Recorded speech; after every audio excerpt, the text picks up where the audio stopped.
Ang kamalayan at lubos na pag-unawa sa mga karapatan at kaakibat nitong tungkulin ay naghahatid sa bawat kasapi ng komunidad o bansa sa kagalingang pansibiko. Ito ay mga gawaing humuhubog sa mga mamamayan na maging lubos na katakip-pakinabang. Ang konsepto ng kagalingang pansibiko at mga gawaing kaugnay nito ang iyong matututuhan sa araling ito. Ang pagkakaroon ng malasakit sa kapwa ay isang katangian na magandang tinataglay o mayroon ang bawat mamamayan. Ito ay isang sangkap na kailangan upang magkaroon ng kagalingang pansibiko. Ang kagalingang pansibiko ay tumutukoy sa pagiging handa at pagnanais ng isang mamamayan na umako ng responsibilidad na makagawa ng mga bagay na ikabubuti ng kanyang kapwa at komunidad. Ito ay nagpapakita ng isang lipunang may mamamayang namumuhay ng matiwasay, may malasakit sa kapwa, at may malaking ambag sa kaunlaran. Ang mga gawaing lumilinang ng kagalingang pansibiko ay ang mga pagkilos at paglilingkod para sa katakanan ng iba na hindi naghahanap ng anumang kapalit. Karaniwang ito ay may kinalaman sa edukasyon, kabuhayan, kalusugan, kalikasan, at serbisyong pampubliko. Ilang halimbawa nito ay ang pagtugon at pakikiisa sa mga gawain ng komunidad. Nagpapakita ng kagalingang pansibiko ang mga gawain sa iyong sariling komunidad kung saan maaari kang makiisa. Kabilang dito ang paglilinis ng mga kanal at iba pang daluyan ng tubig, pagbibigay ng kontribusyon sa mga feeding program, paghihiwalay ng basurang nabubulok at di nabubulok, pagtulong sa mga proyektong tumutulong sa mga nasalanta ng kalamidad, at paglahok sa mga palaro para sa mga kabataan upang makaiwas sa mga bisyo. Kalawa, pagsali sa mga proyektong mangangalaga sa kalikasan.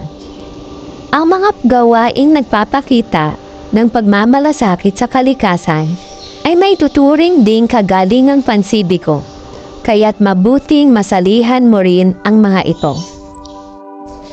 Kabilang dito ang pag-iwas na masayang ang mga ginamit na papel, paglilinis lagi ng kapaligiran lalo na ng sariling lugar, paghihiwalay ng basurang nabubulok at di nabubulok, pag-iwas sa paggamit ng mga supot na plastik, at pagsali sa pagtatanim ng mga bagong binhi upang mapalitan ang mga naputol na puno.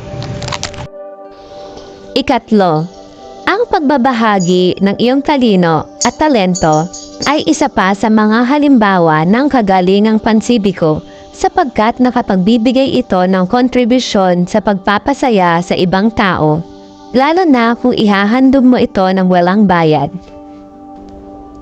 Kabilang dito ang pagiging kasapi ng isang koro na aawit para sa simbahan o anumang relihiyon na kinabibilangan, pagsali sa isang pangkat ng mananayaw na naghahandog ng sayaw kultural sa mga pista at mahalagang okasyon, paglikha ng mga tula na tumatalakay sa mga usapin sa lipunan na kailangang bigyan ng pansin, pagguhit ng mga larawan na nanghihikayat sa mga kasapi ng komunidad na makaisa sa mga proyekto nito, at pag-imbento ng mga bagong likhang bagay na makatutulong sa ikabubuti at ikauunlad ng buhay sa inyong komunidad. Ang kagalingang pansibiko ay may magandang epekto sa mga mamamayan at sa bansa.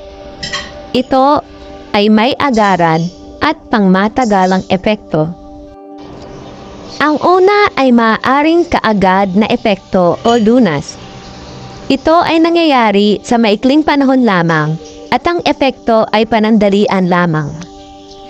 Ang halimbawa nito ay ang pagtulong sa mga nasalanta ng kalamidad, pagligtas sa buhay kung may naaaksidente, pagbibigay ng lunas sa nakararanas ng sakit, at pagbibigay ng pagkain sa mga nagugutom.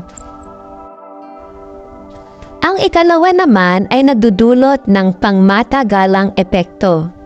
Ito ay mga proyektong tulad ng pagtutulungan sa pagtatayo ng bahay na matitirahan ng mga mahihirap, pagbibigay ng libreng edukasyon para sa mga kabataan, at pagtuturo sa mga taong walang trabaho at maging sa mga pangkat etniko ng mga paraan kung paano sila makakakuha ng ikabubuhay o livelihood project.